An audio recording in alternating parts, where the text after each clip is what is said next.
시간도 세상을 살아가느라 얼마나 수고하고 계십니까? 바라기는 오늘 이 수요 예배가 세상을 살아가느라고 지친 우리 성도님들에게 베푸시는 하나님의 위로의 시간이 되고 힘이 되는 시간이 되시기를 주님의 이름으로 축원합니다. 자, 그런데 여러분, 우리가 이 세상을 살아가는데 왜 이렇게 힘겹다고 여겨지는 걸까요?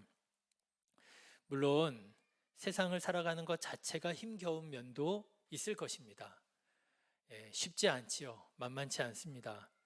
그렇지만 여러분, 혹시 세상 살아가는 그 삶 자체가 힘들고 어려운 중에도 거기에 더해서 여러분, 우리가 이 세상을 살아갈 때에 하나님의 말씀을 따라 살아가는 것이, 그것이 우리들에게 더 힘이 되고 더 힘이 들고 더 어려움이 되고 있지는 않은가라고 하는 것입니다. 여러분, 예수님께서는 이렇게 말씀하셨어요. 마태복음 5장에 보면 우리 그리스도인들이 살아가야 할 삶의 방법을 이렇게 말씀하십니다. 또 눈은 눈으로, 이는 이로 갚으라 하였다는 것을 너희가 들었으나 나는 너희에게 이르노니 악한 자를 대적하지 말라. 누구든지 내 오른뺨을 치거든 왼편뺨도 돌려대며 또 너를 고발하여 속옷을 가지고자 하는 자에게 겉옷까지도 가지게 하며 또 누구든지 너로 억지로 오리를 가게 하거든 그 사람과 심리를 동행하고 내게 구하는 자에게 주며 내게 꾸고자 하는 자에게 거절하지 말라.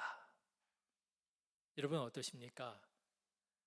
이것이 우리 그리스도인들이 세상을 살아가는 방법이라고 예수님께서 가르쳐 주셨는데, 여러분, 이 말씀 따라 살아간다는 것이 여러분 어떻습니까? 혹시 그렇지 않아도 세상을 살아가는 게 참 쉽지가 않고 만만치 않은데, 힘겹고 어려운데 하나님의 말씀을 지키며 살아간다는 것이 더 부담이 되고 더 짐이 되고 더 어렵게 느껴지는 것 아니냐라고 하는 것입니다.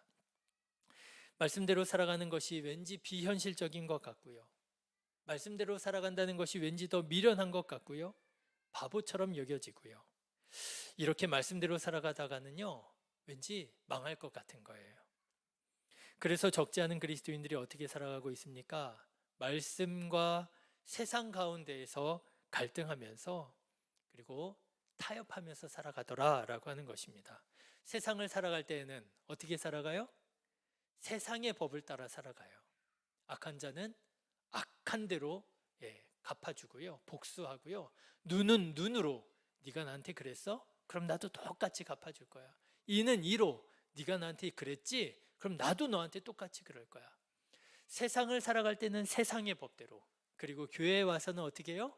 하나님의 말씀대로. 여러분, 우리가 이렇게 세상과 하나님의 나라 가운데 양다리를 걸치면서 살아가고 있는 것 아니냐라고 하는 것입니다.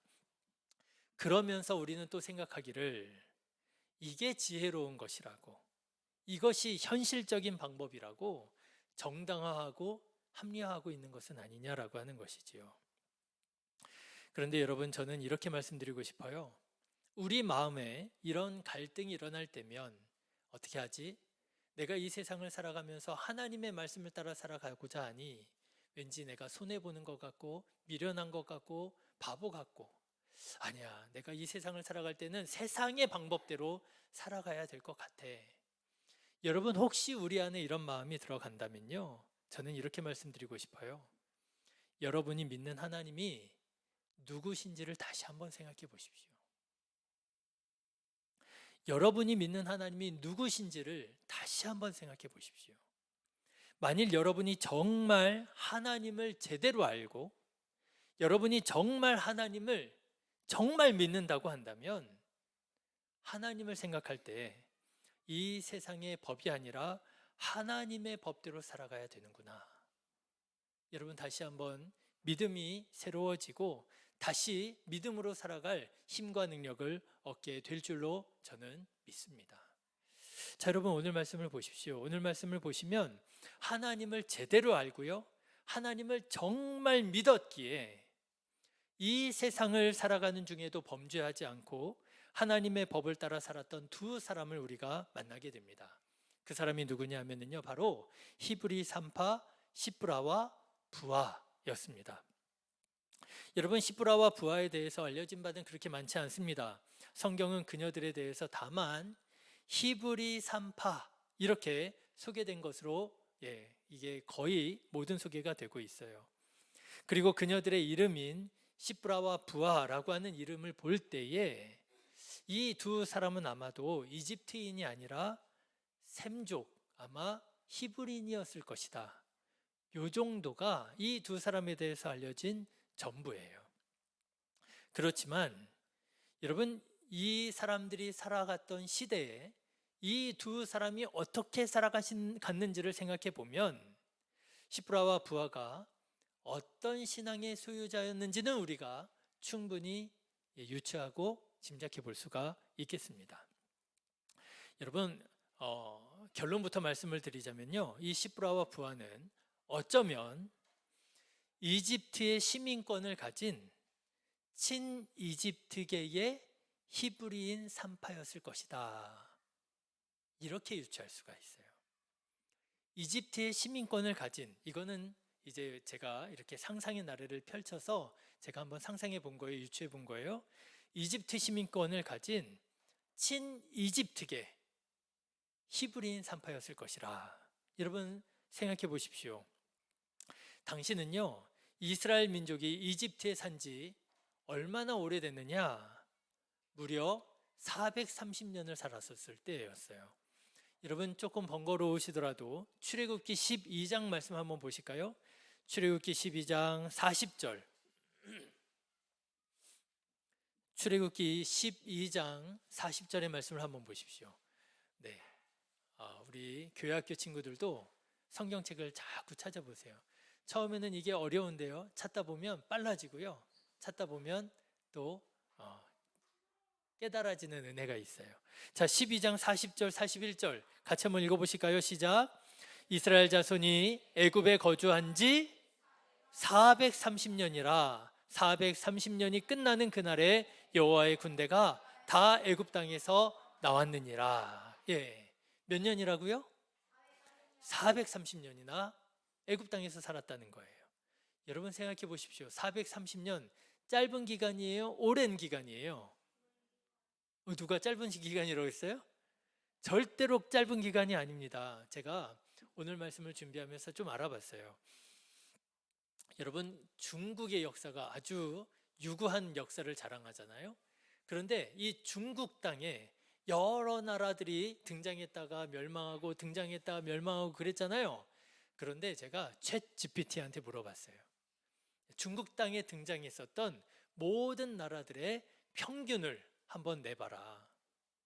어떤 나라가 등장했다가 사라지고 등장했다 사라지고 이 한 나라의 존속 기간의 평균을 한번 구해봐라. 그랬더니요, 몇 년이 나왔을까요? 감이 잘 안 오시죠? 제가 물어봤더니요, 65년이래요. 길어요, 짧아요? 짧은 거예요. 여러분, 우리나라 역사를 보면은요, 우리나라 역사는요, 보통 400년, 500년이에요. 고구려 몇 년이게요? 700년이에요. 백제 몇 년이게요? 650년. 신라 몇 년이게요? 1000년. 여러분, 고려 몇 년이게요? 470년, 500년쯤 됩니다. 조선 몇 년이게요? 500한 3, 40년 됩니다. 우리나라는 기본 400년, 500년 되니까요, 다른 나라들도 다 그런 줄 알지요? 아니에요. 중국의 역사를 보면은 중국 땅에 일어났던 나라가 멸망하고 일어났던 나라가 멸망하고 이거를 평균을 내보니까 불과 65년밖에 안 되더라고요. 여러분 그거 아십니까? 중국 역사상 300년 이상 존속했던 통일 왕조는요 3개밖에 없었대요. 우리나라는 이 작은 땅덩이 안에서도요 고구려 백제 신라가 다 500년, 600년, 700년씩 갔는데도 불구하고 오히려 중국 땅은 그렇게 안 되더라는 거예요. 그뿐 아닙니다. 여러분 제가 챗 GPT한테 또 물어봤어요. 메소포타미아는 어떠냐? 여러분 메소포타미아에 여러 나라들이 있었거든요. 그런데 메소포타미아 경우에는 몇 년이나 됐느냐? 신기하더라고요. 64.77년. 여러분, 제가 중국이 평균 몇 년이라고 말씀드렸죠? 65년. 그런데 메소포타미아는요 64.77년. 거의 똑같죠. 여러분, 한 나라가 일어났다가 망하는데 평균적으로 몇 년이라고요? 65년밖에 안 된다는 거예요. 65년밖에는 아니죠. 65년도 상당히 긴 시간이긴 하지만 나라가 일어났다가 나라가 멸망하는 평균이 65년인데요. 여러분, 이스라엘 사람들이 이집트 땅에 들어가서 몇 년을 살았다고요? 430년이요. 나라가 일어나고 멸망을 해도요 몇 번을 할 만큼 오랜 시간 동안 이스라엘 백성들이 이집트 땅에서 살았다라고 하는 거예요. 그러면 여러분, 이렇게 오랜 시간 동안 이집트 땅에서 사는 이스라엘 사람들, 어떤 일이 일어나게 될까요? 여러분, 동화되지 않겠어요? 언어를 잃어버리고 문화를 잃어버리고 신앙을 잃어버리고, 그렇지요? 그러고도 남을 만한 시간이에요. 제가 우리 학생들 데리고 역사여행하면서 여러 가지 잘 알려져 있지 않았던 사실들을 깨닫게 되는 것들이 있는데, 우리나라 역사도 가슴 아픈 역사가 있잖아요.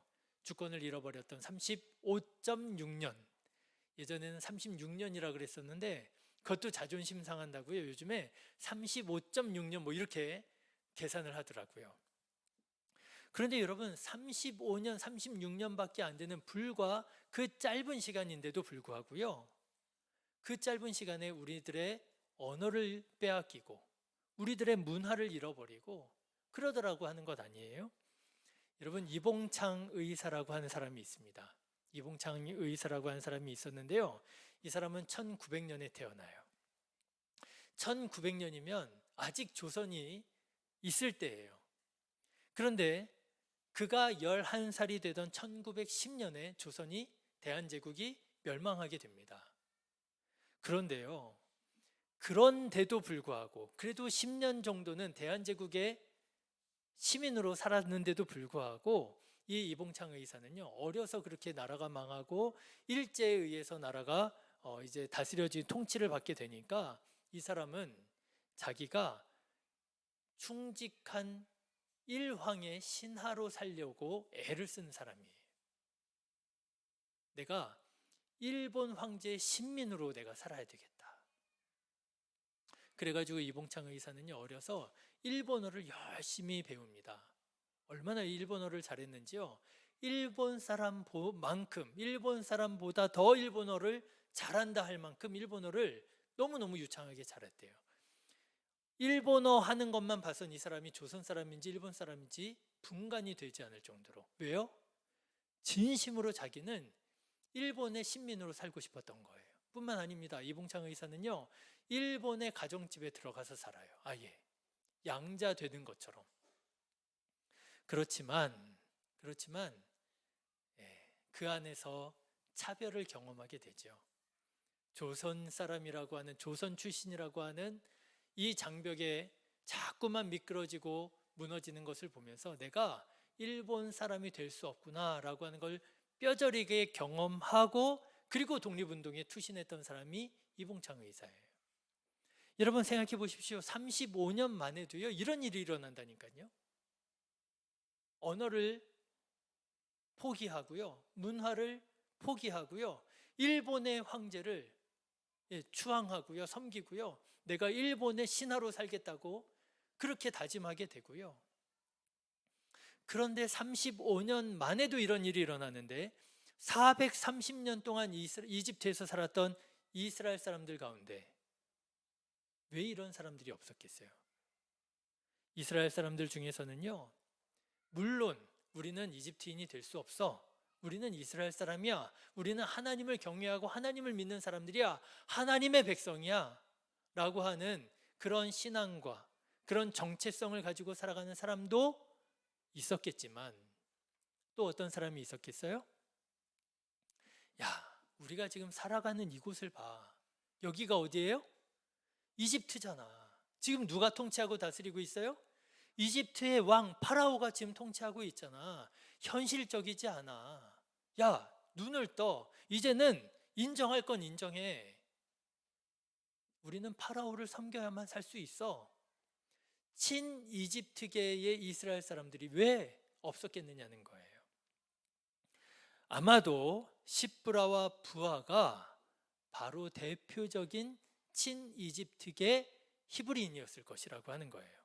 왜요? 여러분 오늘 말씀을 보십시오.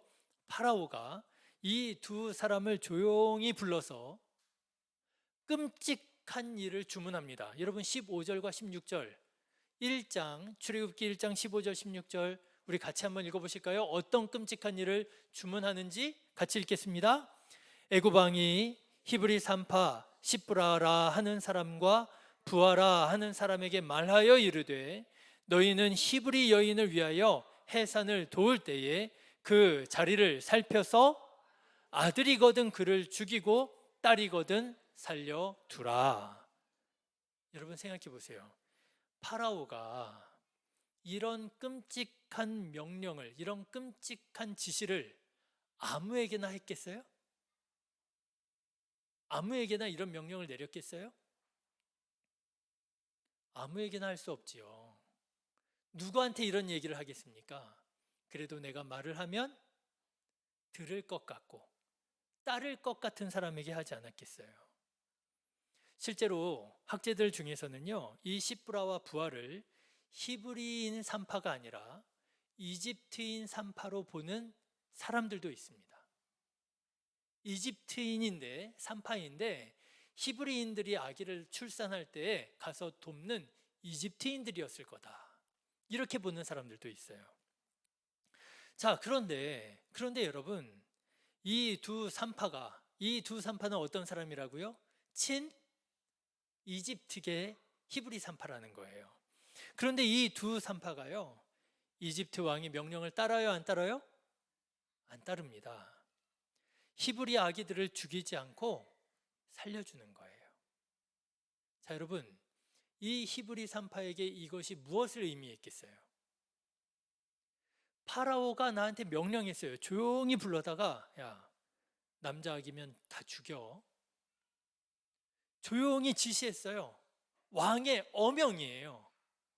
그런데 아기가 나오는데 남자 아기인데 살려주는 거예요. 어명을 어기는 거죠. 여러분, 어명을 어기면 어떻게 되나요? 내 목숨이 위태로울 수도 있는 거예요. 목숨은 잃지 않더라도 불이익을 당할 수 있지 않겠습니까? 혹시라도 시민권이라도 잃어버릴 수 있지 않겠습니까? 그런데 이 두 산파는 그들이 가깝게 지냈을 그 이집트의 왕의 명령을 따르지 않아요. 이집트 왕의 명령을 따르지 않고 아기들을 받아냅니다. 살려냅니다. 왜 그랬을까요? 그 이유가 성경 말씀에 이렇게 나와요. 여러분 17절의 말씀을 한번 보실까요? 같이 읽겠습니다. 그러나 산파들이 하나님을 두려워하여 애굽 왕의 명령을 어기고 남자 아기들을 살린지라. 아멘. 여러분, 이 산파들이 왜 애굽 왕의 어명을 어기고 아기들을 살렸다고요? 그렇죠. 하나님을 두려워했다는 거예요. 여러분, 여기에 괄호가 있는 것 같아요. 하나님을 두려워하여 라고 하는 말에 괄호가 있는데 무슨 괄호일까요? 누구보다? 이집트의 왕의 명령보다, 이집트 왕보다 누구를 더요? 하나님을 두려워하여. 하나님을 두려워했기에 그는 이집트 왕의 명령을 따르지 않았다라고 하는 거예요. 여러분, 하나님이 어떤 분이시죠?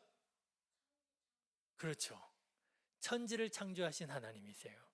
여러분, 전능하신 하나님께서 어떤 하나님이신가요? 여러분에게는 생명을 주시고 지혜를 주시고 신원이가 다 하네. 또요, 우리가 보통 기도할 때 그렇게 기도하잖아요. 생사 화복을 주관하시고. 여러분 믿으시기를 주님의 이름으로 축원합니다. 여러분 한번 생각해 보세요.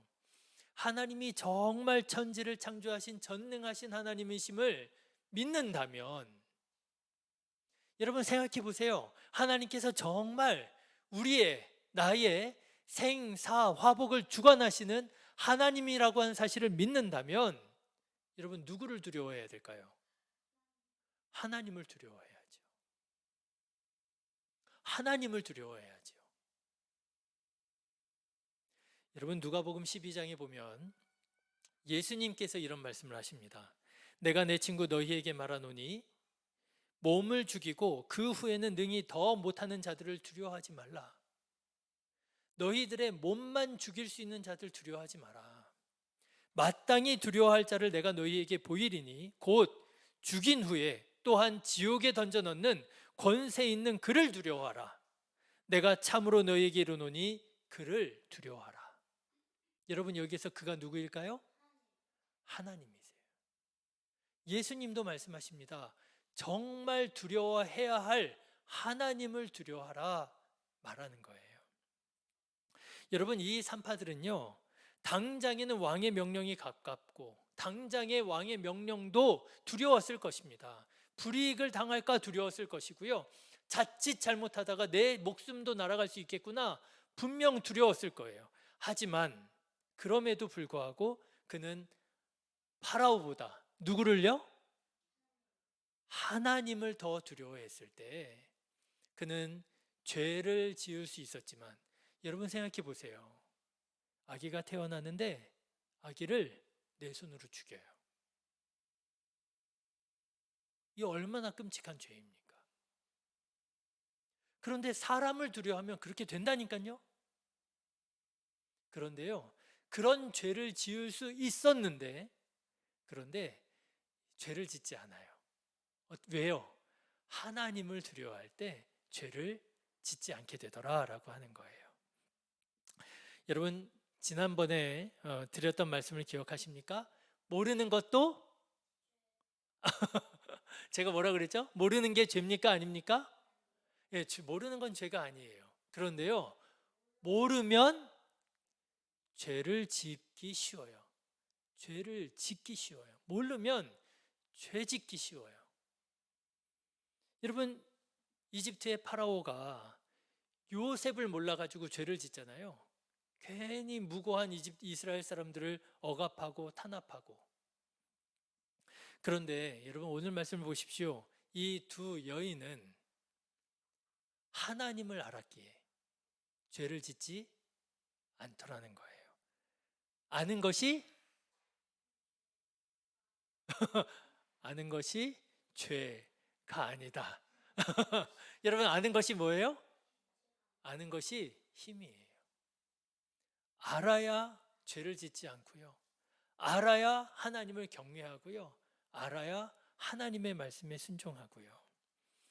여러분 이 두 산파는 하나님을 경외하고 하나님을 두려워할 줄 알고 하나님의 법을 따랐을 때에 죄를 짓지 않고, 그래서 하나님께 복을 받는 은혜를 받게 됩니다. 여러분 21절의 말씀 보실까요? 21절 같이 읽겠습니다. 시작. 그 산파들은 하나님을 경외하였으므로. 여러분 여기서 경외가 무슨 뜻이에요? 이게 두려워하다는 말이에요. 이 산파들은 하나님을 두려워하였으므로 어떻게 됐다고요? 하나님이 그들의 집안을 흥왕하게 하신지라. 여러분 하나님을 두려워할 줄 아는 그 사람을 하나님께서 복 내려주실 줄로 믿습니다. 저는 오늘 말씀을 묵상하면서 어쩌면 이 두 산파가 다른 사람이 아니라 바로 오늘 우리들일 수도 있겠다라는 생각이 들었어요. 여러분 이 두 산파는 어떤 삶을 살아가고 있었어요? 이집트를 살아가면서도 하나님의 말씀을 사는 하나님의 나라를 살아가는 사람이었어요. 자칫 잘못하면 하나님을 잃어버리고 이집트를 살아가는 사람이 될 뻔했어요. 그런데요, 이 두 산파는 이집트라고 하는 현실을 살아가는 중에도 하나님을 알고 하나님을 기억하고 하나님의 나라를 살아가더라라고 하는 것입니다. 여러분 우리도 마찬가지가 아니겠습니까? 우리도 이 세상을 살아가고 있어요. 이 세상을 살아가다 보니까 하나님의 말씀 따라 살아가면 이게 미련한 것 같아요. 손해보는 것 같아요. 하나님의 말씀 따라 살다가는 이게 바보 되고요, 망할 것 같아요. 누구처럼요? 산파처럼요. 그렇지만 여러분, 그런 두려운 마음이 들 때, 여러분 그런 걱정하는 마음이 들 때, 여러분이 믿는 하나님이 누구신지를 다시 한번 떠올려 보십시오. 내가 믿는 하나님은 어떤 하나님이신가? 내가 믿는 하나님이 정말 천지를 창조하신 전능하신 하나님이신가? 내가 믿는 하나님이 정말 생사화복을 주관하시는 하나님이 맞나? 여러분, 하나님을 여러분들이 기억하고 하나님을 바로 믿는다면 우리는 이 세상을 살아가는 동안에도 하나님의 말씀에 순종하여 살아갈 수 있는 힘과 능력을 얻게 될 줄로 믿습니다. 여러분, 하나님을 기억하시고 하나님의 말씀에 순종하여 살아가는 하나님의 백성 되시기를 주님의 이름으로 축원합니다. 기도하겠습니다.